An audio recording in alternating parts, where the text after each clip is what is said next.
Pas 35 vite shpritje, 30 objektet e kultit të Krishterë në Myrdit janë pajisur me certifikat pronësie. Lejet e legalizimit ju dorëzuan i peshkëve të Rroshenit, Imzot Gjergj Meta, në prag të festës së pashkëve nga drejtori i Agjencisë Shtetërore të Kadastrës në Lezhë, Altin Gjergji. Sipas tij, krahas detyrimit ligjor, ky është një akt vlerësimi për të gjithë ata që kontribojnë për të ruajtur këtë trashëgimi kulturore dhe shpirtërore. Jemi këtu për të dorëzuar lejet e legalizimit për 30 kisha në zonën e Myrditës. Ky nuk është vetëm një akt administrativ, por është një akt vlerësimi për gjithë ata njerëz që sakrifikuan, investuan për ta ruajtur këtë trashëgimi kulturore dhe shpirtërore. Gjej rastin të uroj gjithë besimtarët katolik, gëzuar Pashkët, mirësi, paqe dhe dashuri në familjet e tyre.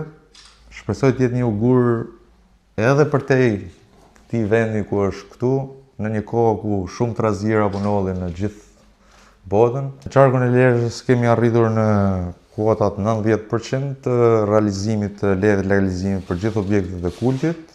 Sot mbyllim Myrditën, do vazhdojmë dhe me bashkinë Kurbin. Kemi avancuar dhe atje, besoj se në një periudhë shumë të shkurtër do t'i përfundojmë gjitha objektet e kultit në qarkun e Lezhës. Teksa falenderoi kadastrën për përmbylljen e procesit të legalizimeve të kishave në Myrdit, i peshkëve Rroshenit Imzot Gjergj Meta kërkoi që të punohet edhe për rikthimin e të gjitha pronave të klerit katolik të konfiskuara gjatë komunizmit. Tani jemi në një fazë shumë të mirë, mendoj, sepse është bërë një punë, që punë e filluar prej muajsh, mund të themi kështu, por që